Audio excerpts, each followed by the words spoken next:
Hello बच्चों, कैसे हैं आप। स्वागत है आपका हमारे YouTube channel best class for you में। आज हम बात करने वाले हैं भैया क्वेश्चन नंबर 9 की, क्योंकि इससे पहले के क्वेश्चन सारे हो गए थे। आज हम बात करने वाले हैं क्वेश्चन नंबर 9, जो ये कह रहा है जांच कीजिए कि क्या किसी प्राकृतिक संख्या n के लिए संख्या 6 के पावर n अंक 0 पर समाप्त हो सकती है। हमें बताना है कोई भी प्राकृतिक संख्या है और ये बताना है 6 के पावर n अंक जो है वो 0 पर समाप्त हो सकती है कि नहीं। तो इसके लिए भैया आपको ध्यान रखना है कि यदि किसी n के लिए संख्या, कोई भी संख्या है, आपको अगर 0 पर समाप्त करना है तो उसका जो गुणनखंड होता है वो कितने में होना चाहिए, 2 इंटू 5। यानी देखो, अगर आपको 0 लाना है तो हमें क्या करना पड़ेगा, 2 गुणे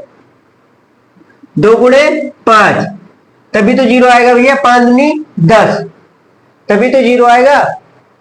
और कोई कारण हो सकता है 0 आने का, तो हमें लिखना पड़ेगा, तो ये लैंग्वेज वाला क्वेश्चन है, हमें लिखना पड़ेगा यदि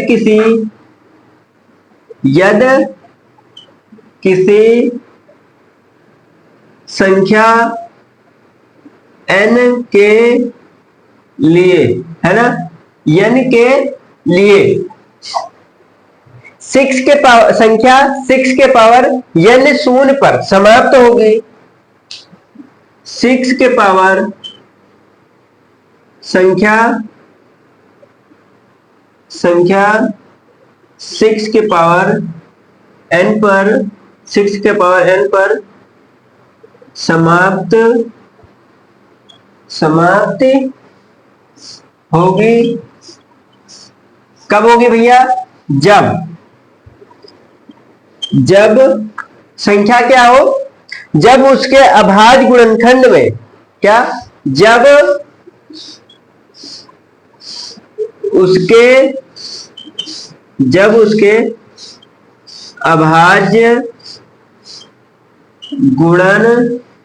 जब उसके अभाज्य गुणनखंड में 2 गुणे 5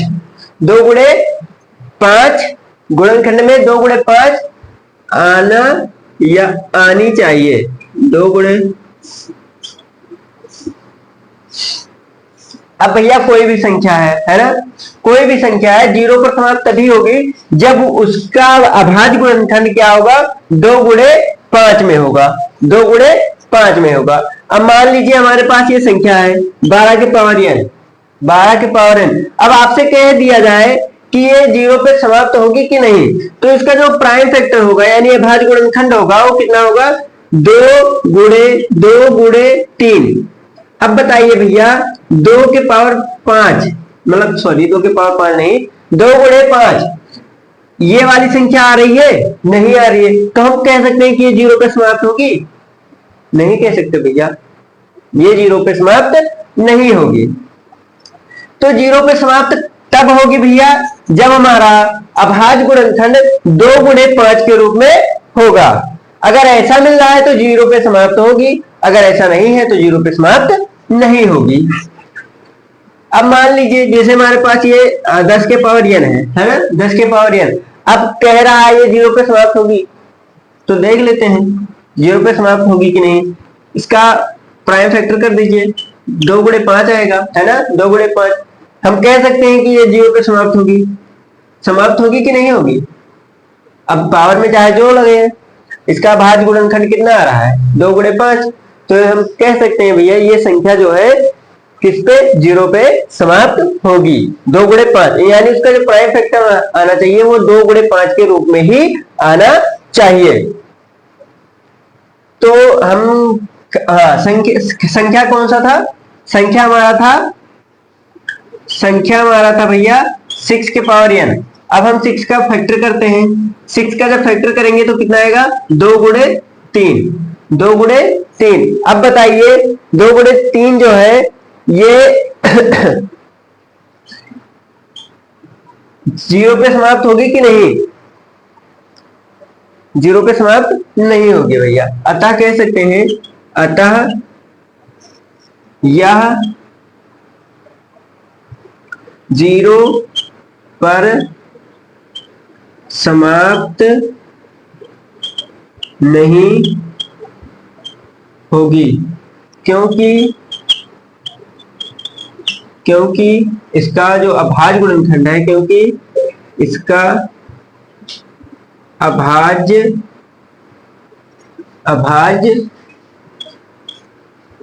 गुणनखंड, इसका जो अभाज्य गुणनखंड है वो 2 गुणे 5 के रूप में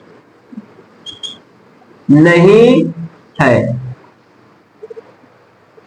अतः यह 0 पे समाप्त नहीं होगी। क्यों?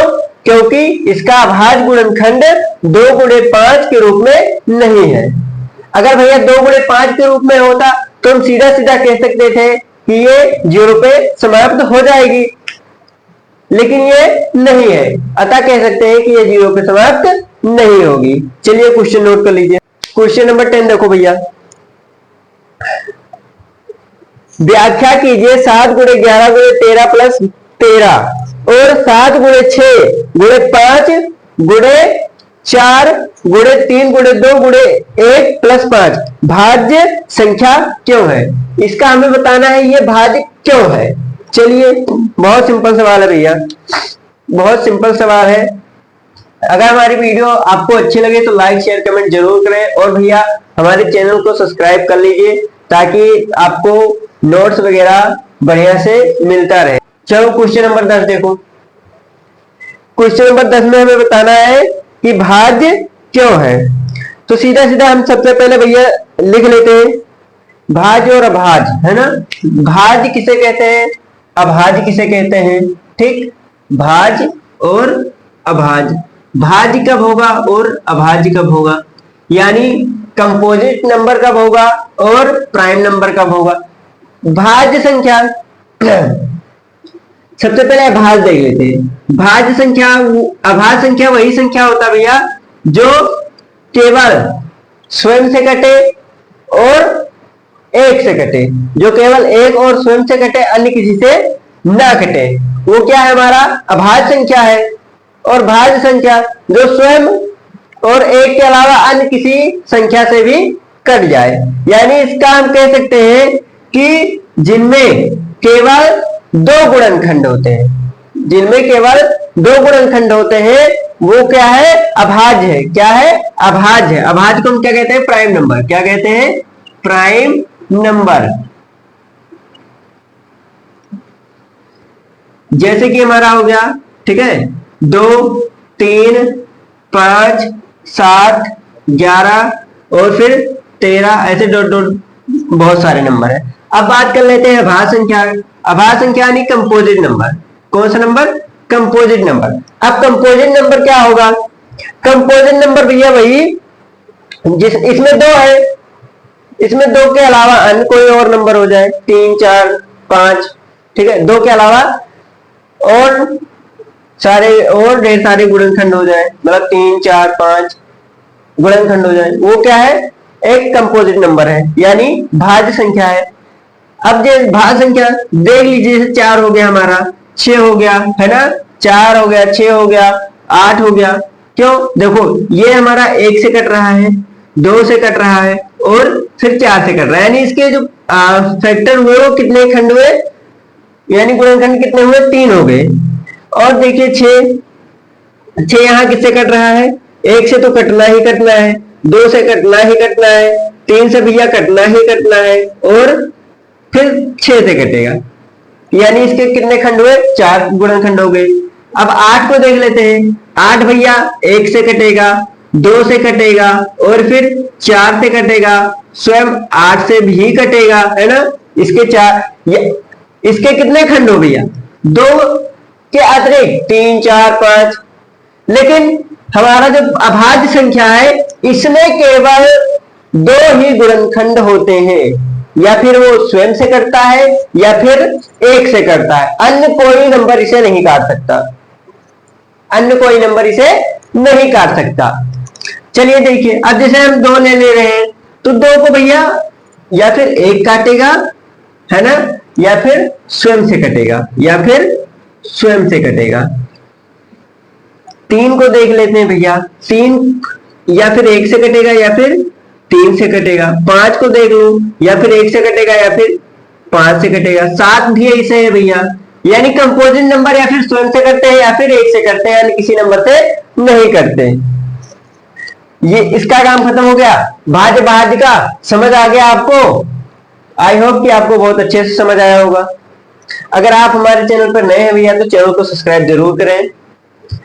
अब हम बात कर लेते हैं ये भाज्य क्यों है ना?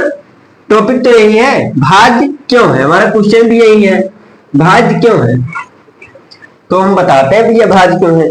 सबसे पहले क्वेश्चन नोट करो, ये क्या है भैया? 7 गुणे 11 गुणे 13 और प्लस 13, इसमें क्या बताना है हमें? ये भाज्य क्यों है। इसमें हम देखो एक कॉमन नंबर ले लेते हैं। इसमें कॉमन क्या है? कॉमन हमारा 13 है। कॉमन यानी दोनों तरफ हो, जो दोनों में रहे। जैसे हमारा एक जैसे आप हमारे फ्रेंड है, हम आपके फ्रेंड है ना। अब हम दोनों के बीच एक ऐसा फ्रेंड होगा जिसे हम दोनों का झगड़ा हो जाए, है ना, लड़ाई हो जाए। अब हम दोनों के बीच एक ऐसा फ्रेंड भी होगा जो हमारी ओर भी होगा और आपकी ओर भी होगा। यानी अगर हमें आपके लिए कुछ संदेश भेजना होगा तो उससे कहेंगे, आपको मेरे लिए कुछ संदेश भेजना होगा तो आप उससे कहोगे, है ना। यानी वो दोनों के बीच काम करता है, दोनों के बीच में रहता है। तो कॉमन का मतलब भी वही होता है भैया कि जो दोनों में रहे। तो 13 भैया दोनों में है, 13 को हम कॉमन ले लेते हैं तो यहाँ बचता क्या है? 11 गुणे 7 और फिर क्या बचता है? प्लस का 1 बचता है, क्योंकि 13 को हमने ऑलरेडी कॉमन ले लिया है। तो बाहर कर दिए 13, ये हो जाएगा अपना 11 से 77 प्लस 1 यानी 1। ये 13 गुणे 77 1 कितना हो जाएगा? 78। अब आपको पता है भैया 78 भैया 2 से भी कट रहा है, 1 से भी कट रहा है, इसमें 78 से कटेगा ही। तो ये सीधा सीधा अगर इसका आप गुणा करेंगे तो सीधा सीधा एक क्या निकल के आएगा? एक कंपोजिट नंबर निकल के आएगा। तो हम सीधा कह सकते हैं यह क्या है? अतः इसको हम क्या लिख सकते हैं? अतः यह भाज्य संख्या है, क्योंकि क्यों है? क्योंकि इसके दो से अधिक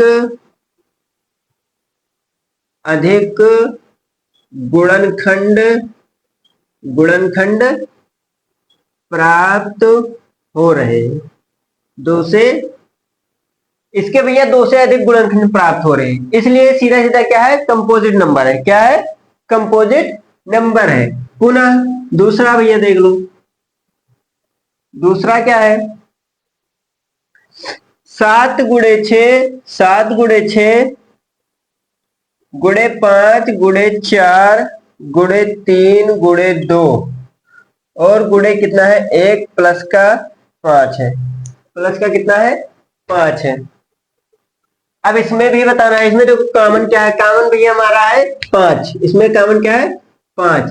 7 गुणे 6 गुणे 5 कॉमन है, उसकी जगह 1 लिख दो। 4 गुणे 3 गुणे 2 गुणे 1 और प्लस का भैया कितना है? 5। 5 की जगह हमको क्या लिखना है? 1, क्योंकि हमारा जो है 5 क्या है? कॉमन है। क्या है भैया? Common word, sorry common number है।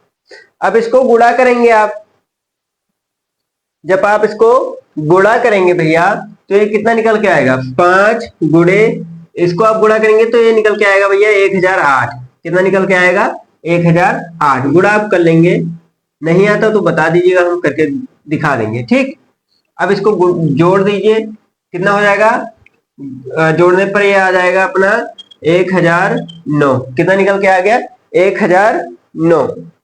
कितना निकल के आया भैया? 1009। अब 1009 को गुणा कीजिए, यानी इसको हम लिख सकते हैं 5 गुणे 1009। 1009 को गुणा करेंगे तो 9 पचे कितना होता है? 9 पचे 45 के 5, 9 पचे 45 के कितना आएगा? 5। हासिल कितना बचा भैया? 4। 4 वैसे आ जाएगा 0, 5 कम 5 यानी 5045। अब 5045 देखो, 5 से कटने का नियम ये इतने से तो कटेगा, 1 से कटेगा, 5 से कटने का नियम कह रहा है कि इकाई का अंक क्या होना चाहिए हमारा? इकाई का अंक हमारा होना चाहिए 0 या फिर क्या होना चाहिए? 5। तो 5 तो है भैया, यानी ये 5 से भी कटेगा। सीधा सीधा हम कह सकते हैं कि ये 5 से भी कटेगा।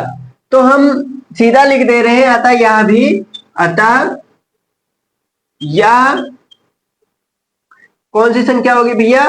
भाज्य संख्या, भाज्य संख्या है, क्योंकि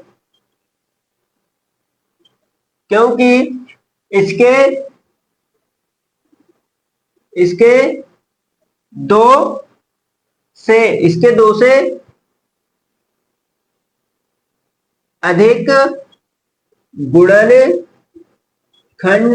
इसके 2 से अधिक गुणनखंड प्राप्त हो रहे हैं। हम क्या लिखेंगे भैया? इसके 2 से अधिक गुणनखंड प्राप्त हो रहे हैं। बस ये भी हमारा क्या है? भाज्य है। ये भी हमारा क्या है? भाज्य है। क्या भैया? भाज्य है। गुणा अगर आप लोग को लग रहा है गलत है तो कर लीजिएगा, बाकी सही है हमारा। ठीक, अब नेक्स्ट क्वेश्चन क्या है? नेक्स्ट इसको नोट कर लीजिए। यदि खेल के मैदान के चारों ओर एक वृत्ताकार पथ है, क्या है? वृत्ताकार पथ है, या कोई खेल का मैदान है, एक खेल का मैदान है, बड़ा बड़ा है ना, एक खेल का मैदान है हमारा, और कौन सा? वृत्ताकार है भैया। क्या है? वृत्ताकार है। इस मैदान का एक चक्कर लगाने में सोनिया को 18 मिनट लगते हैं। यानी सोनिया को कितना मिनट लगता है? सोनिया को भैया कितना मिनट लगता है? 18 मिनट। सोनिया को कितना मिनट लगता है? 18 मिनट एक चक्कर लगाने में।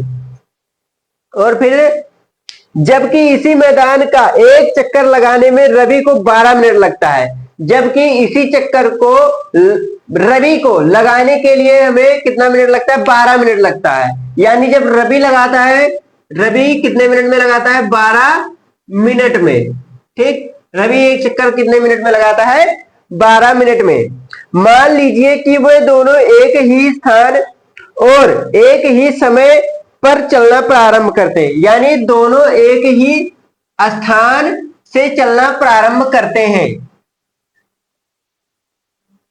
ये दोनों भैया एक ही स्थान से चलना प्रारंभ करते हैं। रवि को लगते हैं 12 मिनट, सोनिया को लगते हैं 18 मिनट। ठीक, वे दोनों एक ही स्थान से चलना प्रारंभ करते हैं, करके एक ही दिशा में चलते हैं, एक ही दिशा में चलते भी हैं, एक ही दिशा में चलते हैं। ठीक,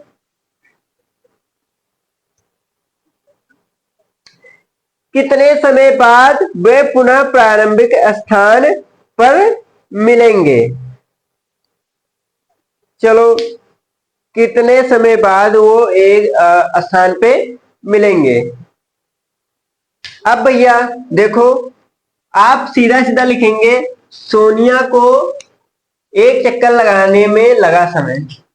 सोनिया को एक चक्कर लगाने में लगा समय कितना लगा था भैया? 18 मिनट। कितना लगा था? 18 मिनट। और रवि को एक चक्कर लगाने में लगा समय कितना मिनट लगा था? 12 मिनट। रवि को कितना लगा था? 12 मिनट। रवि को कितना लगा? 12 मिनट। अब देखो, न्यूनतम कह रहा है और हमें यह भी बता रहा है कि वो दोनों अब किस समय पर एक साथ मिलेंगे। अब यहां से प्रारंभ किए थे तो जरूरी तो नहीं कि यही आगे मिले, है ना, क्योंकि टाइम का भैया डिस्टेंस बहुत है। एक है 18 मिनट, एक है 12 मिनट। क्या है, एक है 18 मिनट, 18 मिनट, एक है 12 मिनट। लिख लो यहां प्रारंभिक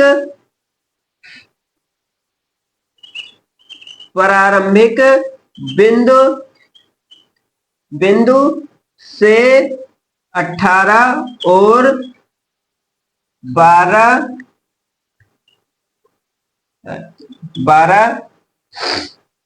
मिनट के सबसे सबसे न्यूनतम न्यूनतम सबसे न्यूनतम सबसे न्यूनतम उभयनिष्ठ गुणांक पर मिलेंगे। सबसे न्यूनतम उभयनिष्ठ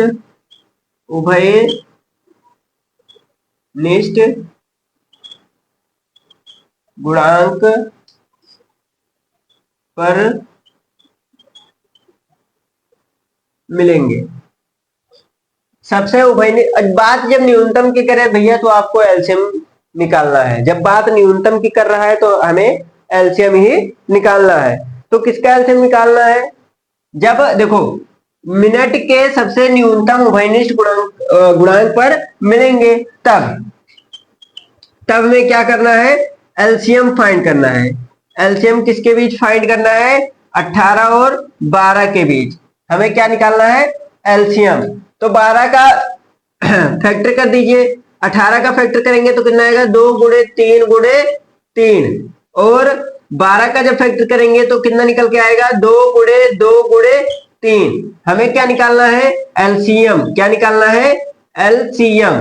अब जब एलसीएम निकालेंगे, देखो जो दोनों में कॉमन है उसको भी लेना है 2, जो कॉमन नहीं है उसको भी लेना है, यानी ये 2 कॉमन नहीं है, इसलिए भी 3 भी कॉमन नहीं है, ये 3 क्या है, कॉमन है। गुणा कर दीजिए, 2 दूनी 4, 3 तिक्का 9, और 9 चौक कितना होता है, 36, यानी एलसीएम हमारा कितना आ गया, एलसीएम हमारा भैया निकल के आया कितना, 36। कितना निकल के आया, 36। यानी हम कह सकते हैं अतः सोनिया तथा रवि 36 मिनट बाद मिलेंगे। अतः सोनिया तथा रवि कब मिलेंगे भैया, 36 मिनट बाद पुनः मिलेंगे। 36 मिनट बाद भैया पुनः मिलेंगे। आई होप कि आपको समझ आया होगा। नहीं आया होगा भैया तो हमारे कमेंट सेक्शन में जरूर बताइएगा, हम दोबारा बता देंगे, लेकिन बताइएगा जरूर। अब हम क्वेश्चन नंबर 12 के, इसको आप लोग नोट कर लीजिए। क्वेश्चन नंबर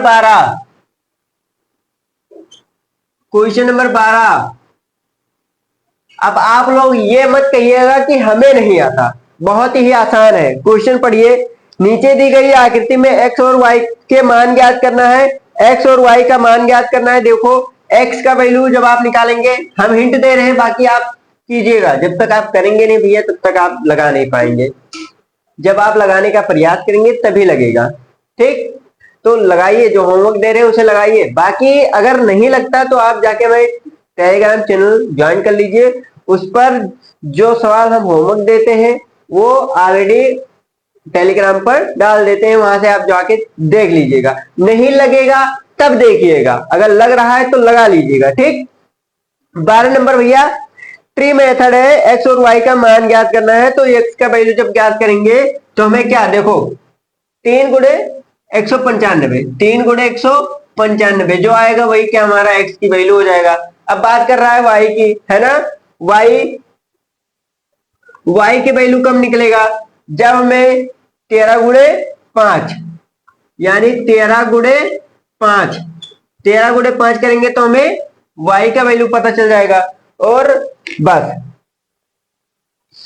और 65 3 195 होता है, यानी हमारा y की वैल्यू कितना आएगा, 65, और ये आप गुणा कर लीजिएगा भैया, 5 तिहाई कितना होता है 15, 5 तिहाई 15, 1 9 त्रिक 27, 1 28, 2 3 एकम 3 5, 585 65 एक्स वाई की वैल्यू आ गई। अब क्वेश्चन नंबर 13 देखो, व्याख्या कीजिए कि ये भी आपके लिए होमवर्क ही है, 13 नंबर भी आपके लिए होमवर्क ही है भैया, ये आपके लिए होमवर्क है, ठीक। क्वेश्चन नंबर 13, क्वेश्चन नंबर 13 भैया, ये आपके लिए होमवर्क है, HW करके आइएगा। नेक्स्ट सेशन में हम आपको दिखाएंगे, आप करके ही आइएगा। 7 गुणे 13 एकदम सेम टू सेम भैया, किसकी तरह है, क्वेश्चन नंबर 10 के, क्वेश्चन नंबर 10 के 14 number, 14 number question number 12 same to same, question number 12 आप लोग कर लेंगे ना। तो क्वेश्चन नंबर 12, 13 और क्वेश्चन नंबर भैया 14, यानी 12, 13 और 14 आपके लिए क्या है, होमवर्क है। क्या है, होमवर्क है। देख लीजिए भैया, यहाँ जेड का वैल्यू देखो, एक्स की वैल्यू निकल आएगी, वाई की वैल्यू निकल आएगी, जेड की वैल्यू थोड़ा प्रॉब्लम देगी। जेड की वैल्यू का हम थोड़ा हिंट दे रहे हैं, देखिए जेड का 161 बराबर, 161 बराबर कितना 7 गुणे जेड, कितना आएगा 7 गुणे जेड, 7 गुणे जेड। अब हमें जेड की वैल्यू ज्ञात करनी है ना, तो जेड को इधर ले आओ, 161 बटे 7, अब इसको डिवाइड कर दीजिए, जो आएगा वही हमारा क्या हो जाएगा, जेड की वैल्यू हो जाएगी। अब अगर आपको हमारी वीडियो अच्छी लगी हो भैया, तो लाइक शेयर कमेंट जरूर करें, और जाते जाते भैया हमारे चैनल को सब्सक्राइब भी कर लीजिएगा। हम मिलते हैं नेक्स्ट सेशन में, तब तक के लिए धन्यवाद।